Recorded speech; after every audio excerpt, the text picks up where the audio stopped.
Hola, hola, buenas noches, ¿qué tal? ¿Cómo están, estimados estudiantes? Sean todos bienvenidos y bienvenidas a esta actividad, a esta tutoría de repaso de la unidad 2. Bueno, vamos a hablar un poco de la unidad 2, pero vamos a traer a hacer una retroalimentación de lo que es la unidad número 1, donde se trabajó la parte de lo que es el contexto histórico de la influencia de la información y la comunicación en la sociedad.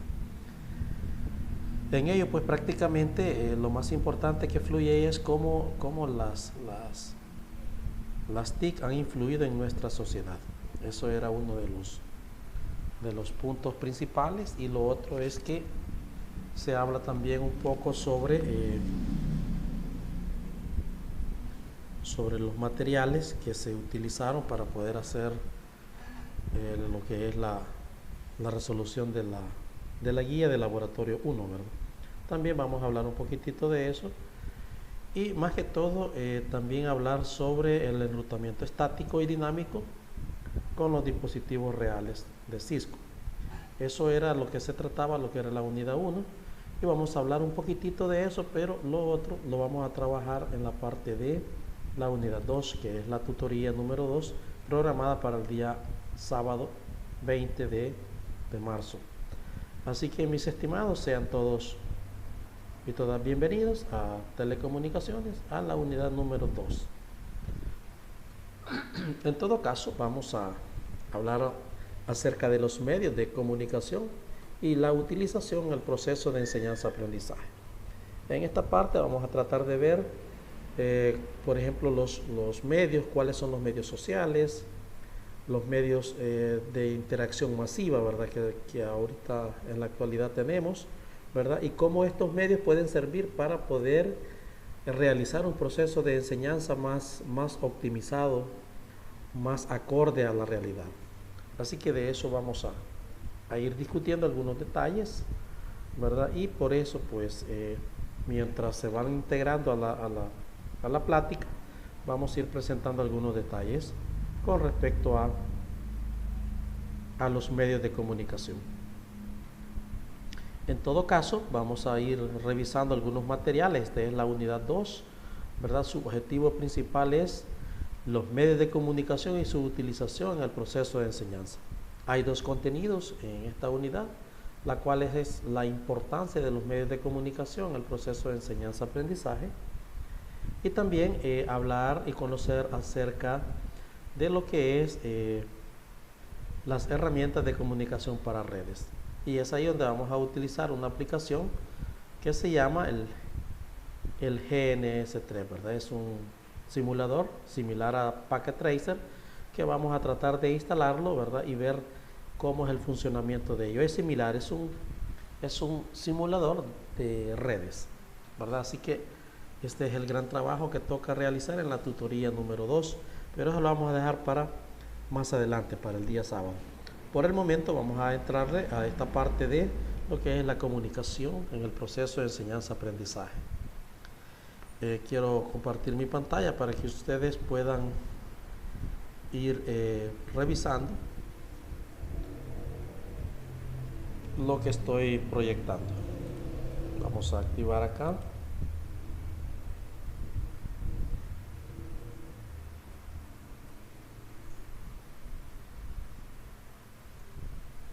Ok, creo que ya estamos ahí en línea, ¿verdad? Como les decía, mis estimados, vamos a ir viendo entonces algunos materiales. Quiero decirles que hay material de lectura y como puedes ver, hay 7 materiales de lectura. Yo quisiera, bueno, de hecho no es que quisiera, ya te voy a asignar un material para cada estudiante.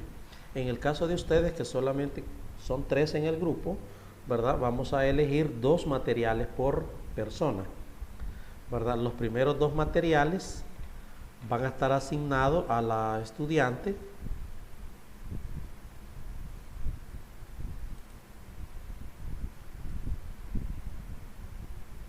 Permítanme, ahorita les proyecto los datos para tener una idea más clara.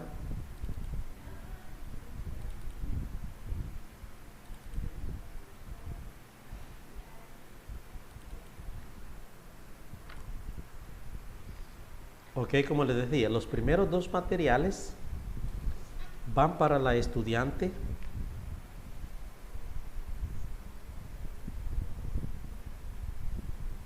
déjenme ver, son 2, 4, 6, 7 materiales. Incluso sobra un material, pero lo vamos a dejar así yo lo voy a discutir, ¿verdad? Entonces, la socialización que vamos a hacer de estos materiales es para el próximo sábado, ¿verdad? En la tutoría, a las 8 de la mañana. Así que va para Jenny Patricia Reyes, los primeros dos materiales, ¿verdad? Así que tome nota, Jenny, por favor. Debe de seleccionar los dos materiales y darles una lectura y hacer una síntesis de cada material, para que a la hora de la ponencia, ¿verdad?, de la tutoría, ¿verdad?, usted pueda exponer o dar sus aportes sobre estos dos materiales. Así que ahí están los dos materiales de Jenny Patricia, ¿verdad? Y los siguientes dos materiales, como los medios audiovisuales y los medios de comunicación social, van para la señorita Lilian Elizabeth.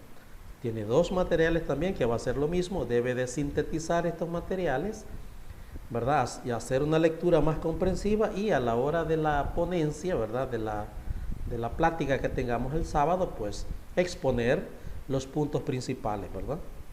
Y lo mismo vamos con Vanessa Lourdes, que son los últimos dos materiales. Ahorita le proyecto los dos materiales de Vanessa, serían los medios de enseñanza, clasificación y selección y aplicación. Y otra forma de comunicación, el consumo de medios. Entonces, estos dos serían los temas para Vanessa. Así que comentarles pues que ya están asignados a partir de hoy, ¿verdad?, de este momento. Ustedes pueden ir haciendo sus propias valoraciones, ¿verdad?, sus propios análisis. Ya lo voy a compartir en el grupo para que todos conozcan a qué se refiere esto, ¿no? Ok, para que así pues el día sábado ya tengamos la idea de qué vamos a discutir o qué vamos a trabajar, ¿de acuerdo? Ok, pasado esto, pues como les decía, ¿verdad?, basada en esta asignación de contenidos, quiero también presentar un pequeño video, ¿verdad?, que tiene que ver con respecto a los medios de comunicación. Y hay otro que se llama, bueno, es un video sobre los medios de comunicación y son videos educativos para los niños. Así que lo vamos a observar a partir de este momento para tener una idea más clara de qué se trata. Así que, mis estimados, vamos a escuchar a qué se refiere o qué son los medios de comunicación. Primero lo vamos a ver de forma de caricatura y después lo vamos a ver con un experto de la universidad. Veamos entonces en qué consisten los medios de comunicación.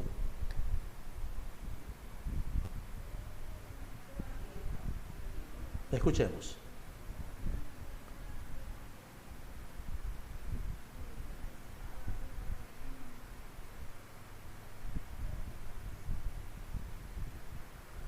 Permítame un segundito, que creo que no he compartido la pantalla. Oh, como no, ya está, ¿verdad? Ok. Entramos entonces y escuchemos a qué se refieren los medios de comunicación. Desde tu celular, computadora o tablet. Internet es uno de los medios de comunicación más masivos, pero hay más. Mira. Hola, hoy trabajaremos sobre los medios de comunicación. ¿Qué son los medios de comunicación? Para contestar esa pregunta, primero debemos pensar qué es la comunicación. Cuando dos personas se relacionan expresando sus ideas o sentimientos a través de palabras o gestos, decimos que esas personas se están comunicando. Entonces, ¿las personas solo se pueden comunicar si están juntas?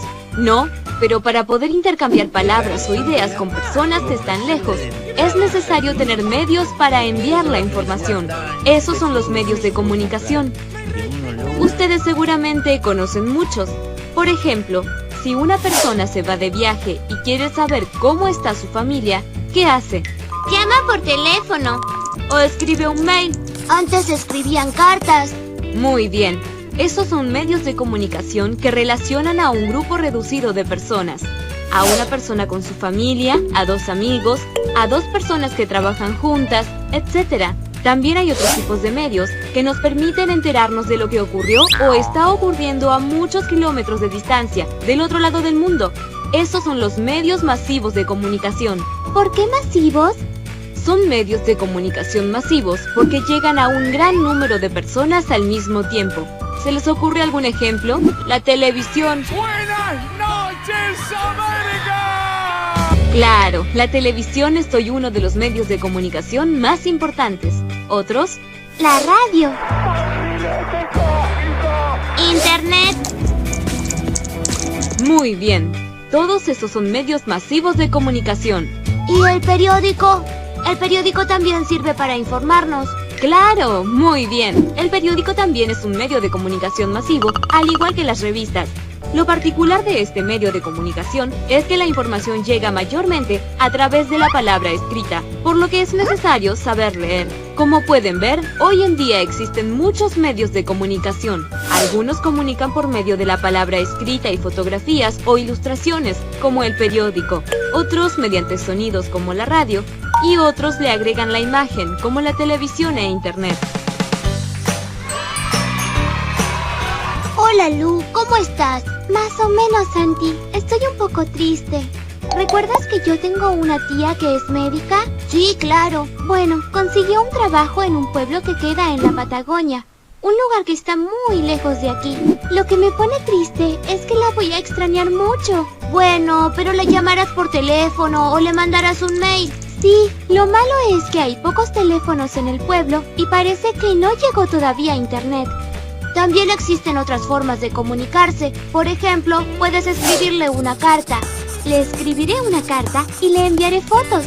Aunque esté lejos y no tenga internet, las cartas por suerte llegan a todos lados. Claro, y esto me hace sentir más cerca de ella. Además, ahora que sé cómo se arreglaron las personas de distintas épocas para comunicarse estando lejos, siento que comunicarme con mi tía no es un problema en estos tiempos. ¡Claro que no! ¡Es muy fácil! Un saludo a nuestras superfans, Sandra Vadillo e Eloina Coronado. Ellas se suscribieron haciendo clic en este botón. Así que, ¿qué esperas? ¡Hazlo tú también! Ah, y no olvides respondernos. ¿Cuánto tiempo pasas en internet? ¡Adiós! Ok, ahí teníamos una muestra de lo que era el internet. Monster Math presents Addition Below 10. Okay, class, let's begin. O lo que era, mejor dicho, los medios de comunicación. En todo caso, es importante determinar, ¿verdad?, el tipo de medios de comunicación que se utilizan. Si ustedes notaron en el video, ¿verdad?, estábamos platicando, según la visualización del video, de dos tipos de medios de comunicación. Los medios de comunicación normales o normales, sencillos, ¿verdad?, como lo era la carta, que es un medio de comunicación, y el otro pues era el medio de comunicación masivo, ¿verdad?, que ahí entra lo que es la televisión, la radio y el internet. Así que es importante definir, ¿verdad?, y aclarar cuáles son los tipos o los medios de comunicación masivos, ¿verdad?, y los medios de comunicación pues básicos o normales, como le podríamos llamar. Así que basado en ese pequeño video de caricatura sobre los medios de comunicación, tengo también acá un documental donde nos habla cuáles son esos medios de comunicación. Vamos a hablar un poquitito parecido, pero ahora un poquito más, ¿cómo se llama? Un poquito más, más enfocado a la parte comunicacional. Vamos a ver entonces, para poder ir comprendiendo a qué se refieren los medios de comunicación social, que dentro de esos medios de comunicación social ya están los masivos que ya habíamos dicho anteriormente. Así que veamos con atención y escuchemos este tipo este tipo de medios de comunicación. Escuchemos y veamos. Campeones y campeonas, damos inicio este día con la materia de estudios sociales con el tema medios de comunicación social. ¿Me acompañan? Iniciamos. Todas las personas necesitan comunicarse y manifestar sus ideas a otros. Por eso en la actualidad se cuentan con ciertos recursos como los medios de comunicación social, que son los que emiten diferentes mensajes a un público muy amplio. Tenemos entre los medios de comunicación la radio, medio que utiliza el sonido para enviar mensajes a lugares muy lejanos. Otro medio de comunicación social es el teléfono. Este es un medio diseñado para establecer comunicación entre dos personas que están en distintos lugares. Puede ser fijo o móvil, como el celular, como el que tenemos en pantalla, ¿verdad? Tenemos también otro medio de comunicación social que es la televisión, medio que utiliza la imagen y el sonido para enviar mensajes a diferentes usuarios, informa lo que pasa en diferentes lugares y entretiene. Vamos al siguiente medio de comunicación social, el cual es el Internet, medio que se utiliza en computadoras y teléfonos. Sirve para informarse sobre diferentes temas y comunicarse con otras personas a larga distancia. Tenemos lo que es el periódico, medio que sirve para comunicar noticias, eventos sociales, anuncios, entretenimiento y deportes de forma impresa y digital. Los medios de comunicación son tan importantes que debemos de darles un buen uso, ¿verdad?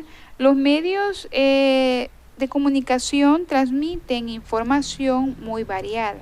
Por eso es necesario conocer para qué edad son los programas, ya que algunos temas no son adecuados para los niños y niñas, pues la información transmitida puede contener aspectos positivos, negativos o difusos, difíciles de comprender, ¿no? Entonces, dar un buen uso a los medios de comunicación social, ¿verdad? Muy bien. Vamos entonces, corazones, a lo que es la práctica. Vamos a trabajar la página 108 de nuestro libro de texto. Pero aquí tenemos algunos ejemplos, ¿verdad? De lo que acabamos de estar mencionando del uso de los medios de comunicación. Tenemos medios de comunicación, tenemos por acá la TV, ¿verdad? La televisión. Aspectos positivos, se pueden ver programas formativos y de entretenimiento con la familia y amigos, ¿verdad? En el caso de Internet se puede encontrar información valiosa sobre temas que se desconocen, ¿verdad? Ese es el aspecto positivo. En el negativo, acerca de la TV, algunos anuncios promocionan el consumo de productos nocivos para la salud, como los cigarrillos o el alcohol, etcétera. Y en Internet, si no hay supervisión de un adulto, se puede entrar a sitios web que promueven la violencia. Entonces es muy importante, ¿verdad?, darle un uso adecuado a los diferentes medios de comunicación. Por tal razón, es importante saber, nosotros como futuros profesionales, dónde y qué tipo de medios le vamos a asignar al estudiante o debe de usar. Y el tipo de información, más que todo, debe estar clasificado, ¿verdad? Y deben haber restricciones. ¿Por qué se deben haber restricciones? Porque siempre se corre el riesgo de poder encontrarse con información de índole indecorosa o violenta. Así que lo vamos a dejar hasta ahí, esta parte de lo que es los medios de comunicación social, ¿verdad? Y que de hecho son masivos, como lo decíamos, ¿verdad? Con el objeto, pues, de poder entenderlo de la mejor manera posible. Ya más o menos teníamos una pequeña idea en qué consistía, ¿verdad? Pues sí, ahora vamos a hablar entonces, ya que ya entendemos o comprendimos a qué se refieren los medios de comunicación social y los medios de comunicación masivos. Ahora vamos a hablar entonces acerca de lo que son las TIC en la enseñanza y el aprendizaje. Para eso,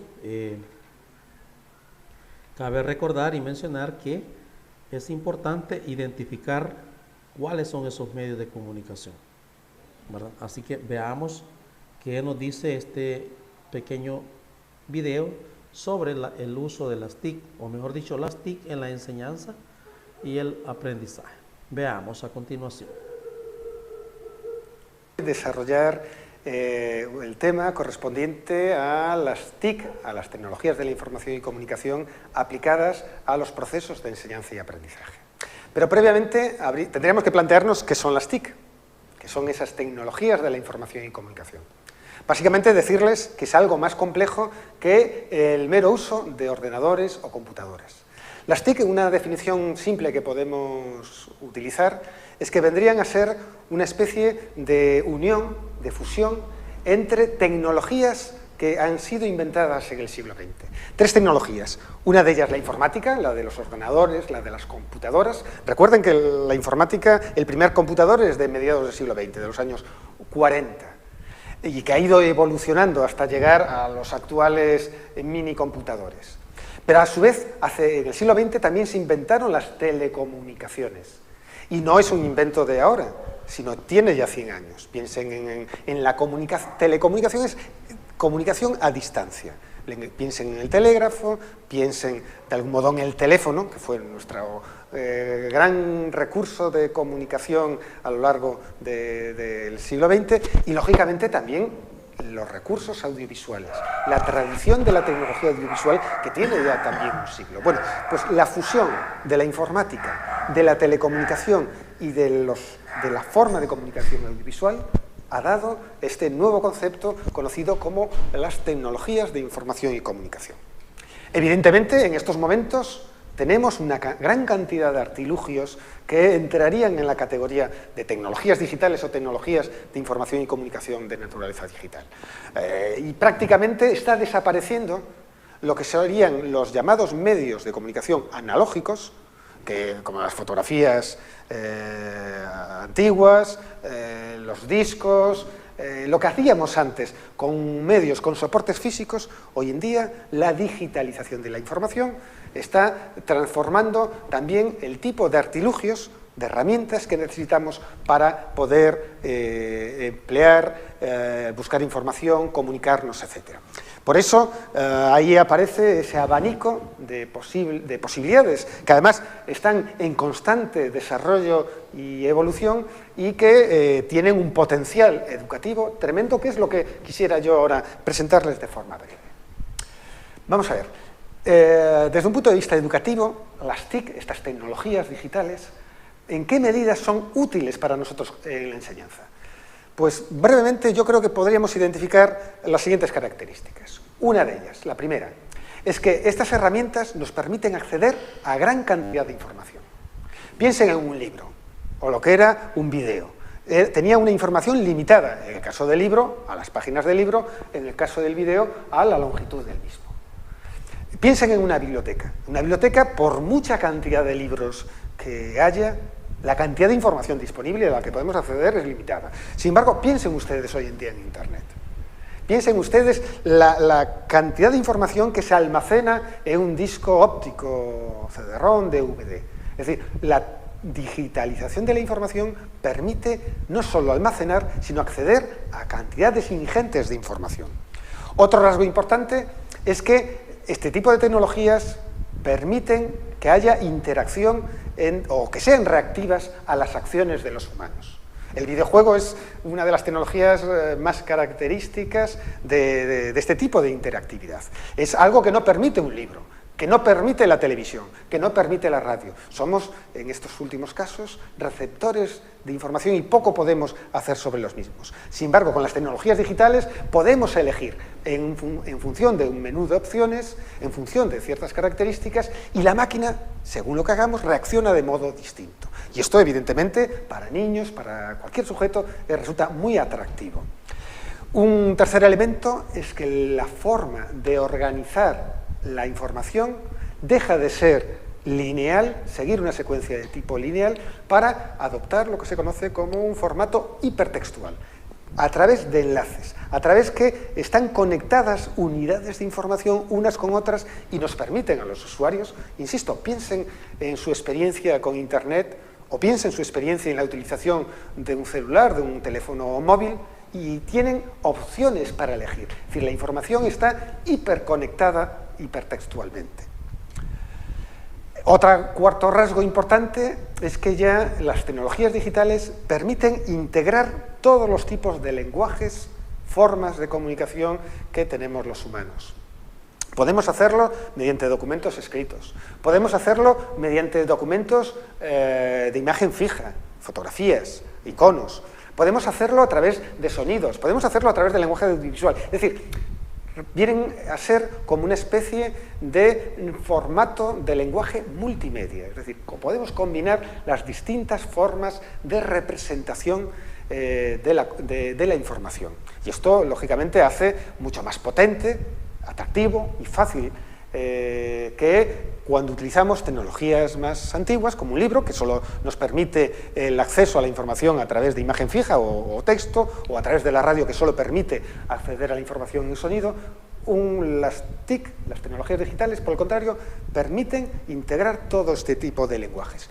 Y finalmente decir que las TIC son, además de un recurso para obtener información, por eso se llaman TIC, tecnologías de la información y comunicación, son un recurso potente, valioso, para que los humanos nos comuniquemos entre nosotros mismos, a través de recursos como es, lógicamente, la telefonía móvil, el correo electrónico, los foros de debate, los chats, etc.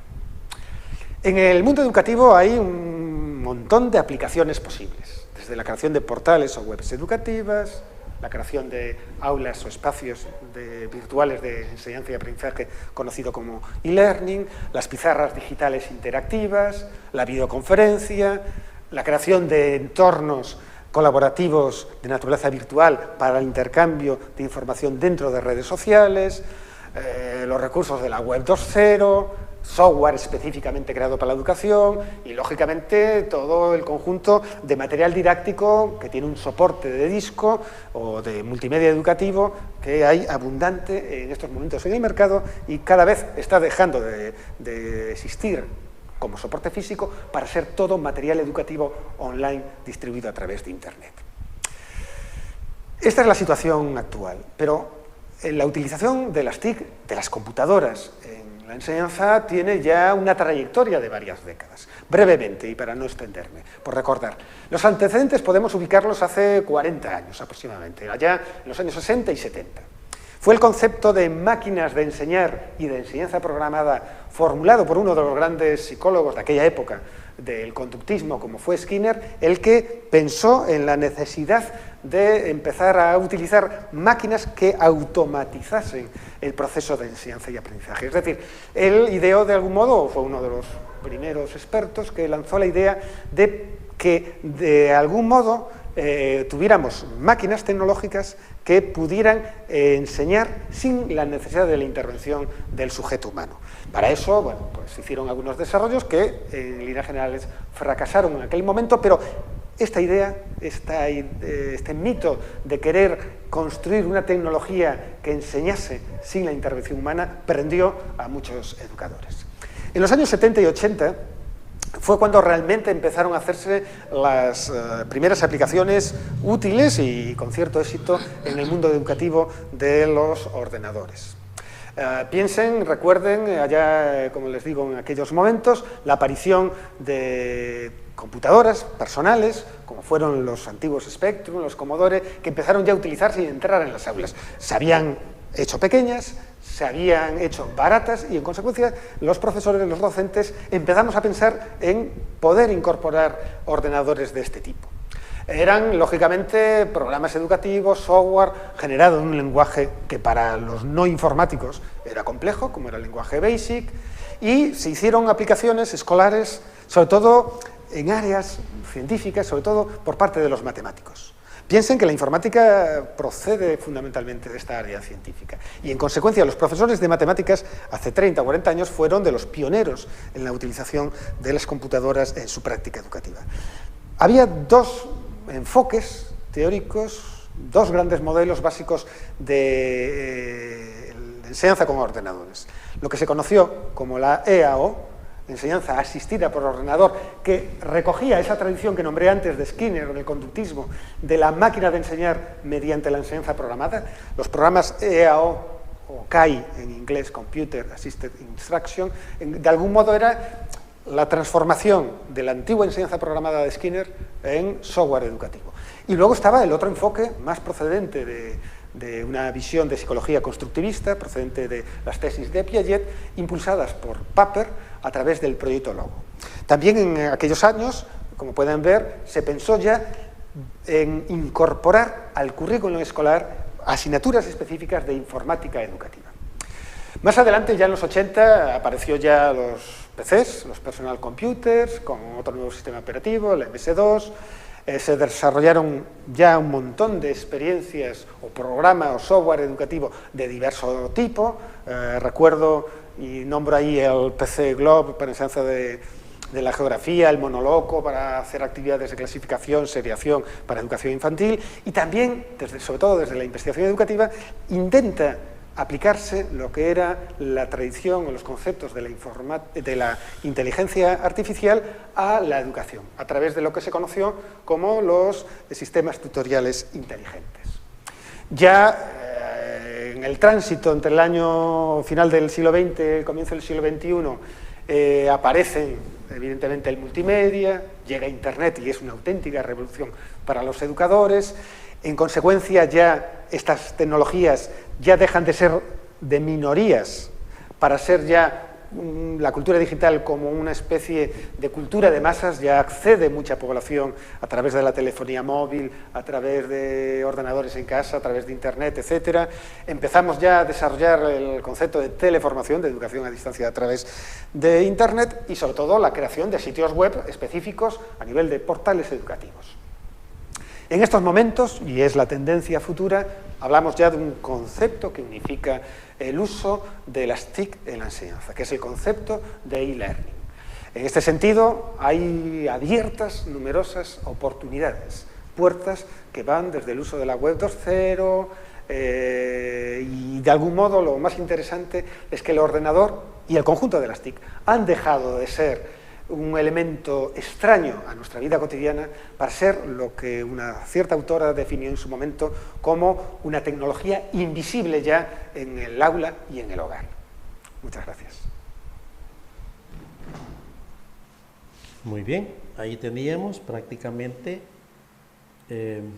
una cronología, ¿verdad?, de lo que es las TIC, ¿verdad? Prácticamente se habla de cómo ha venido evolucionando en los diferentes momentos,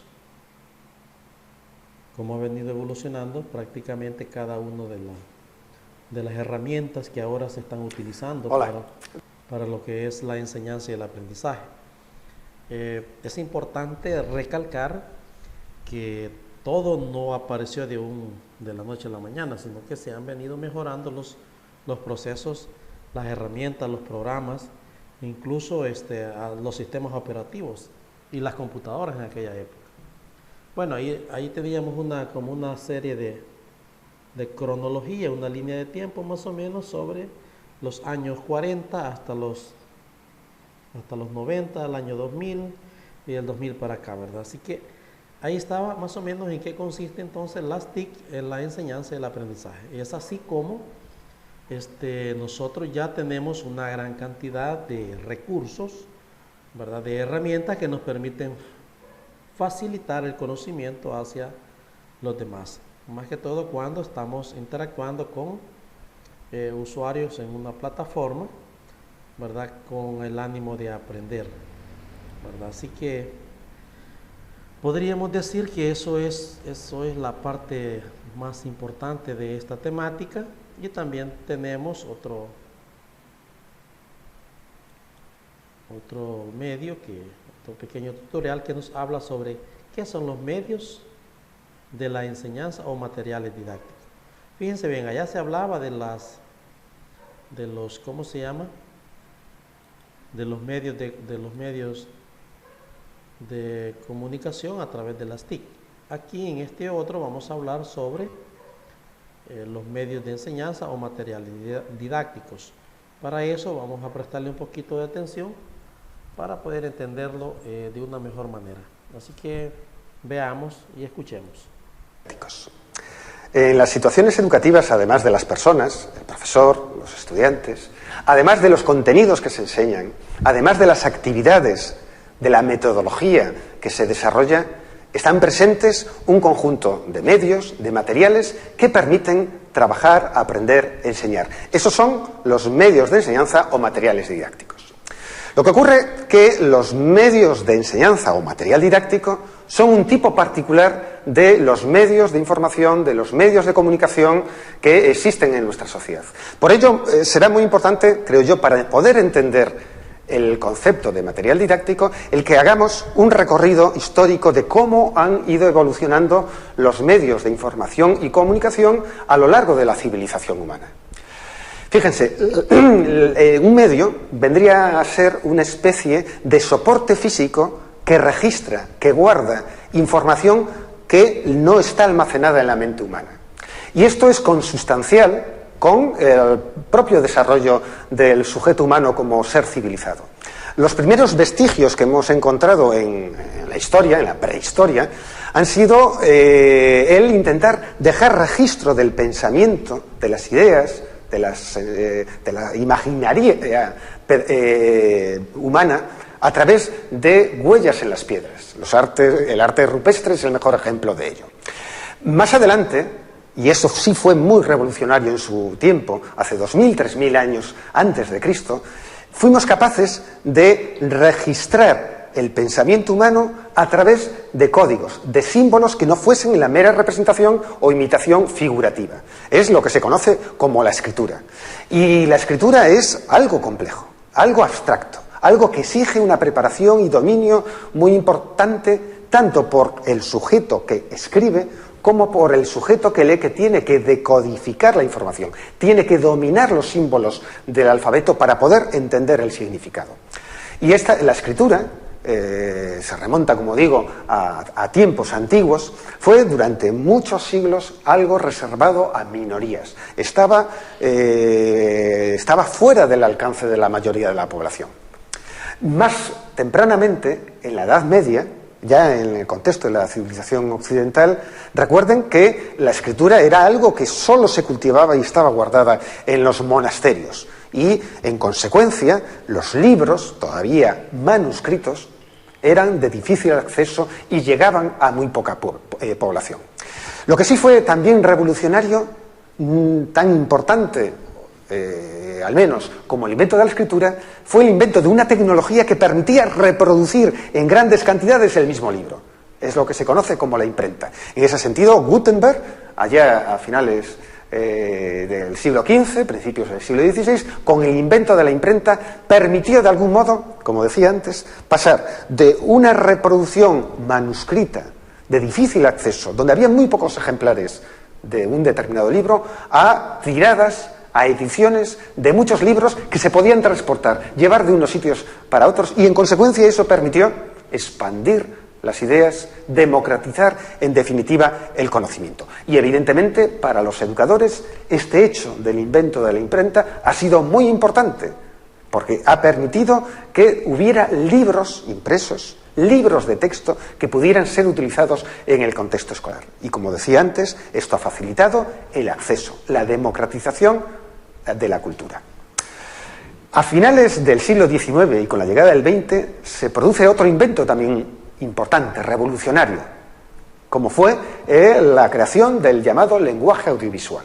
Las primeras imágenes en movimiento proceden del París, como decía, del siglo XIX, como fruto de los hermanos Lumière. Las primeras imágenes grabadas son, como ven, de 1885, a finales del XIX, y produjeron un impacto muy importante en la población de la época.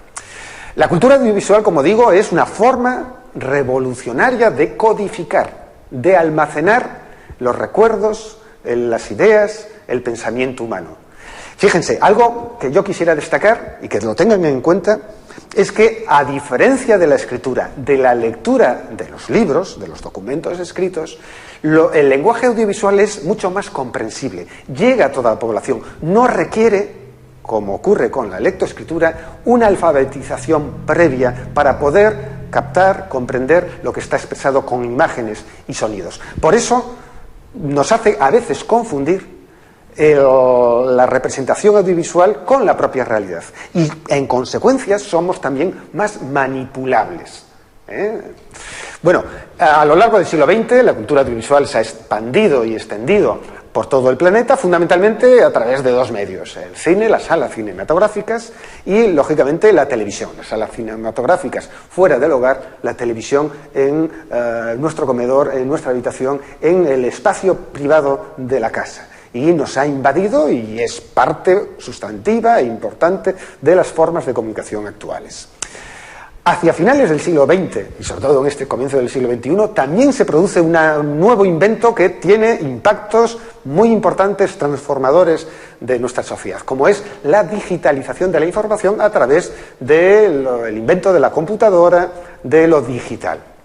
La digitalización de la información, o si quieren, los medios que permiten vehicular esa digitalización, son las denominadas TIC, tecnologías de la información y comunicación, que en pocos rasgos podríamos decir que permiten almacenar una gran cantidad de información.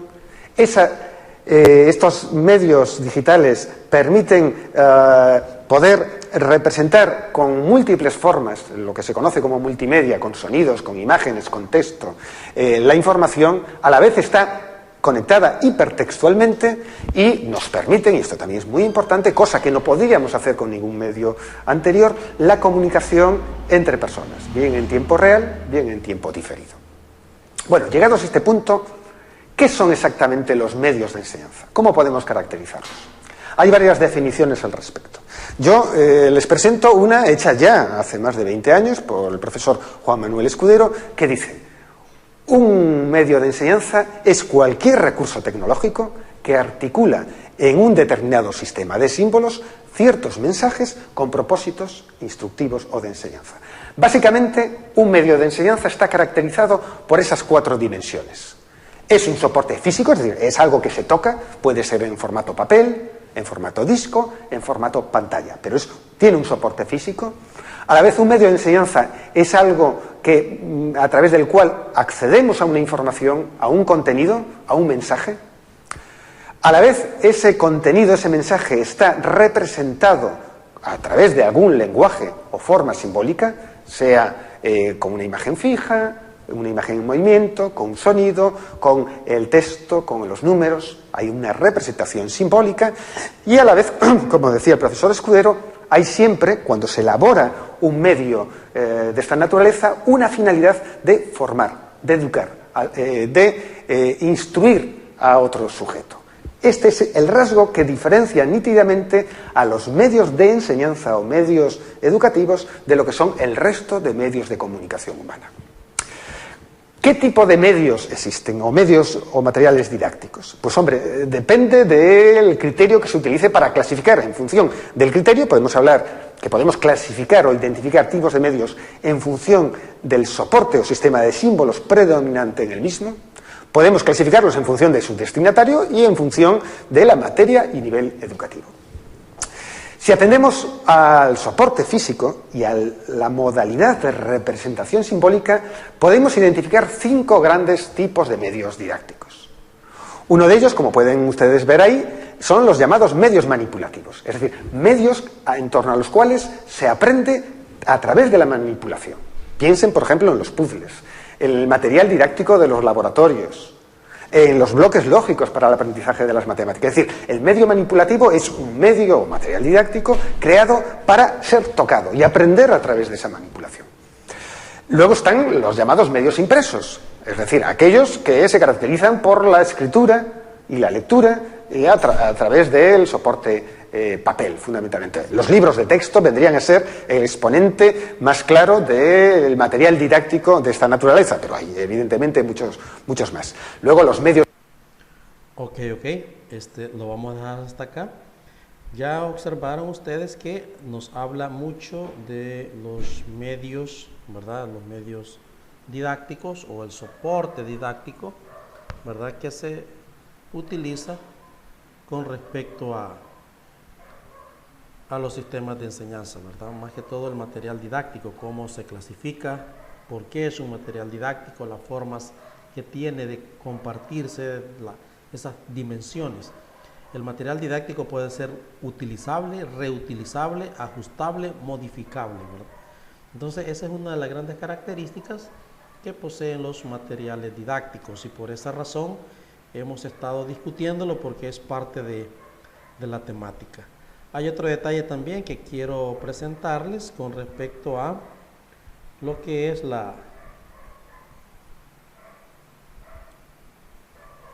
Quizás estos últimos 2 videos los vamos a dejar para el día sábado, pero sí me gustaría revisar esta parte de cómo instalar el tutorial, o mejor dicho, cómo hacer la instalación del programa simulador GNS3.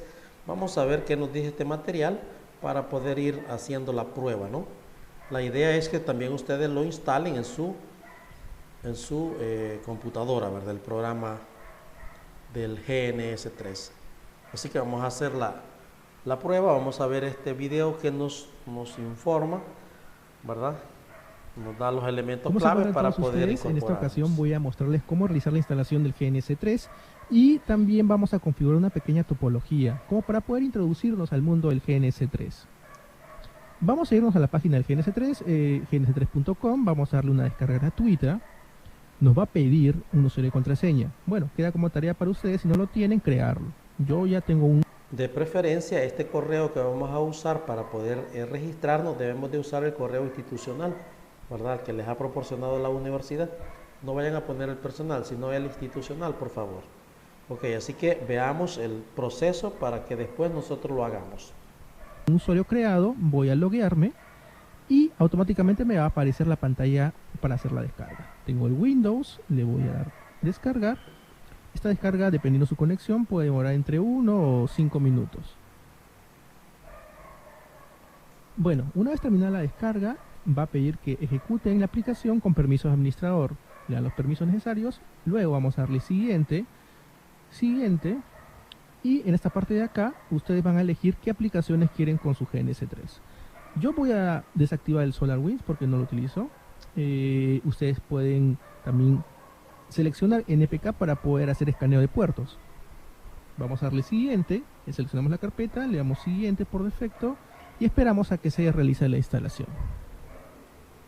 Una vez completada la instalación le vamos a dar siguiente, en este caso voy a decirle que no al SolarWinds y vamos a iniciar la aplicación.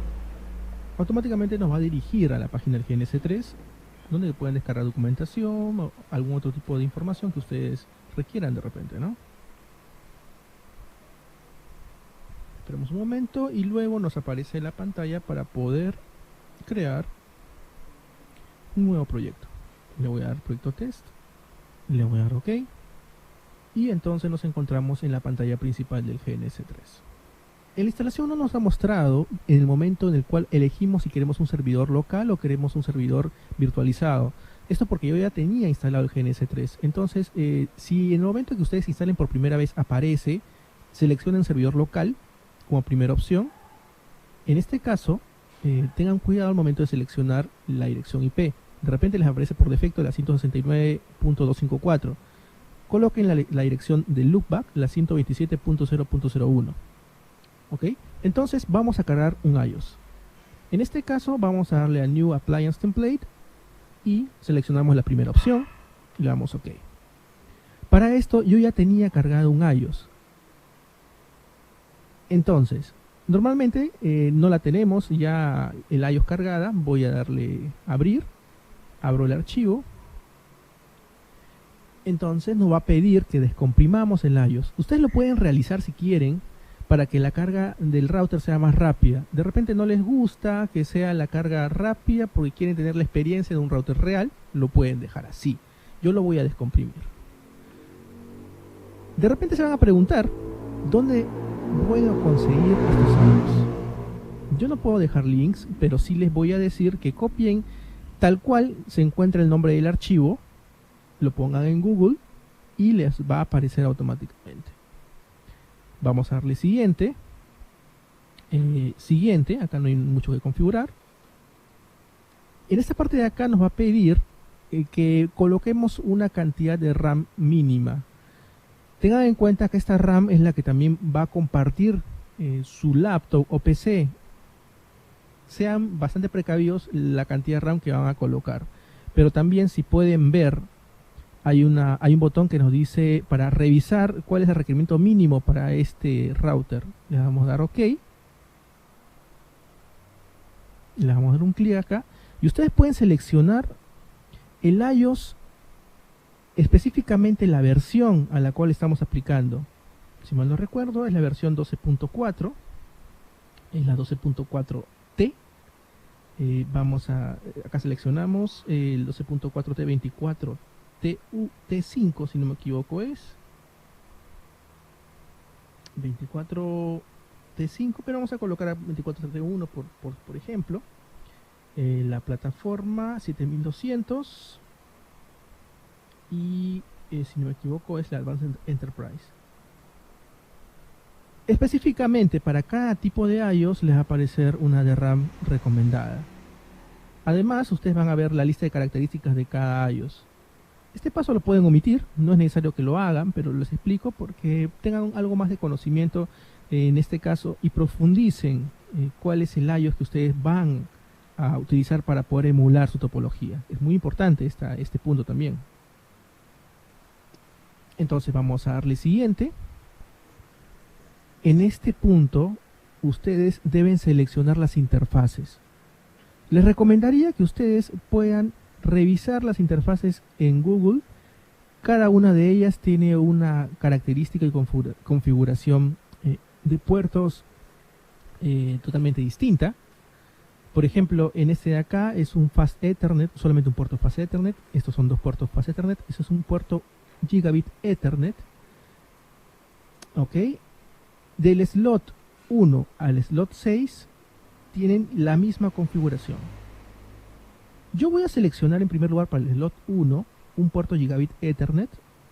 Para el slot 0, perdón. Y para el slot 1 voy a seleccionar un puerto, una interfaz PA2 Fast Ethernet.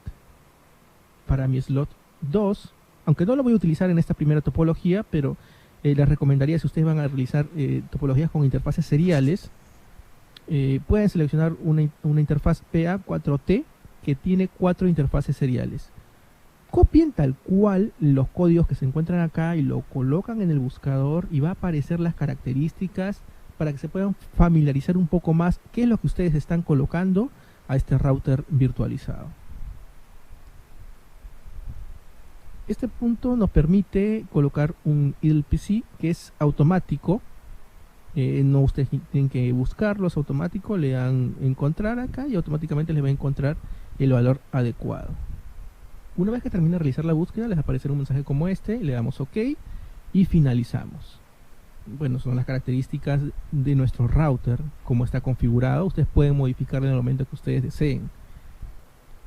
Voy a darle OK.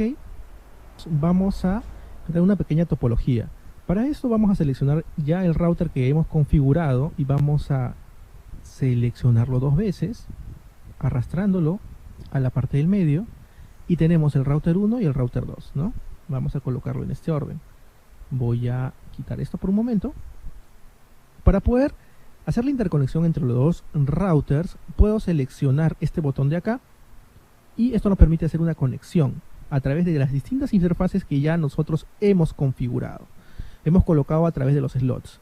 El slot 0 contiene la interfaz Gigabit Ethernet. El slot 1, como recuerdan, tenía el Fast Ethernet 1.0 y el 1.1, 2 Fast Ethernet, y la interfaz, el slot 2 contiene las interfaces seriales del 2.0 al 2.3, 4 interfaces seriales. En este caso vamos a hacer una conexión de 2 interfaces Fast Ethernet. Para esto seleccionamos también el router 2 y seleccionamos el Fast Ethernet 1.0 en cada uno de los puntos. Entonces, como un tip, si ustedes quieren ver la configuración de estos equipos, van a posar el mouse encima de cada uno de los routers y van a ver su configuración en cuanto a puertos, algunos datos característicos de hardware.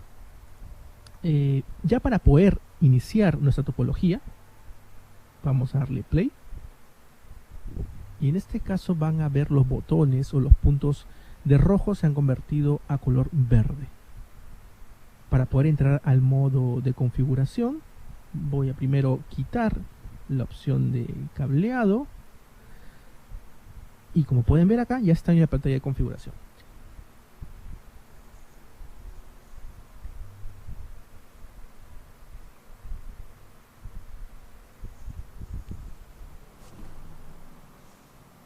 Entonces nos encontramos en el modo exec privilegiado. Para poder realizar nuestra primera configuración, vamos al modo de configuración global. Confterm.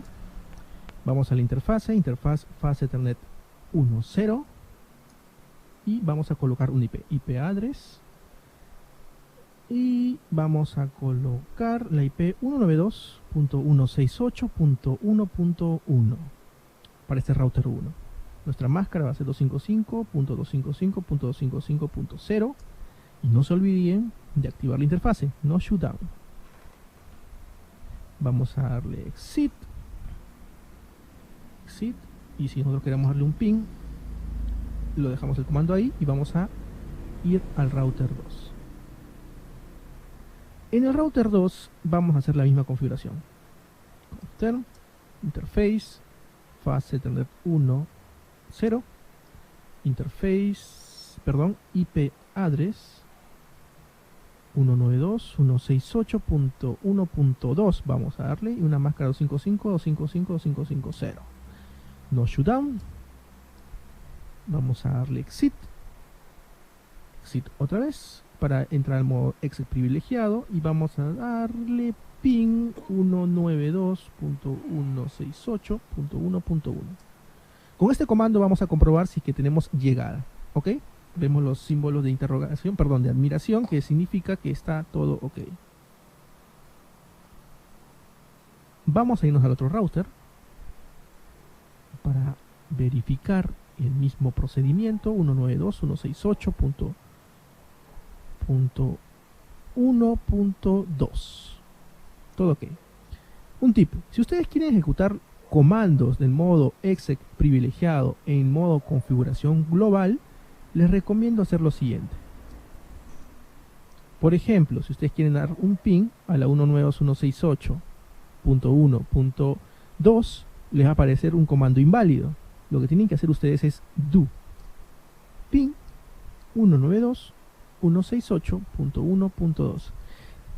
Como pueden ver, de esa forma el comando sí se ejecuta y no tienen que bajar al modo de exec privilegiado para poder ejecutar estos comandos. Es una forma más rápida, más sencilla y les va a ahorrar bastante tiempo, se los aseguro.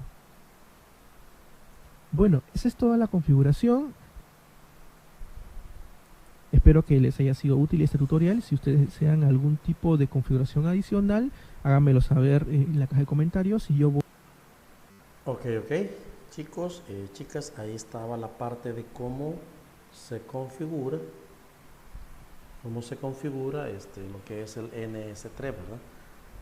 Ahí se estaba dando una muestra de cómo hacer una configuración de dos routers, ¿verdad? Hay que configurarlos primero para poder utilizarlos, ¿verdad? Y poder configurar nuestras direcciones y nuestros enlaces de acuerdo a la topología que queramos desarrollar para resolver un problema o proyecto.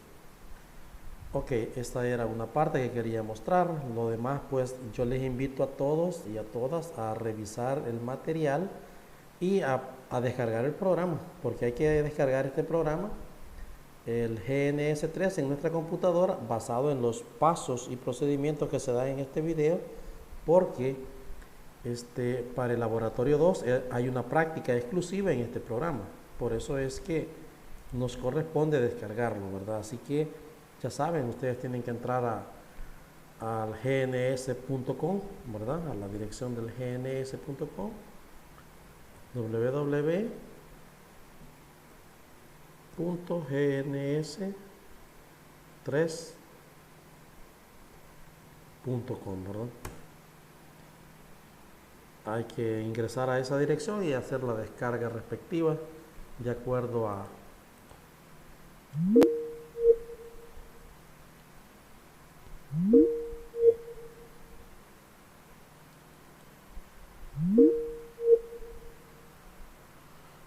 al video que se estaba proyectando, pues hay que realizarlo de esa manera. Así que, mis estimados, vamos a quedarnos hasta acá nada más y nos veo el día sábado con respecto a los materiales. Recuerden, los materiales que le corresponde a cada uno de ustedes es con respecto a los materiales de lectura, ¿verdad?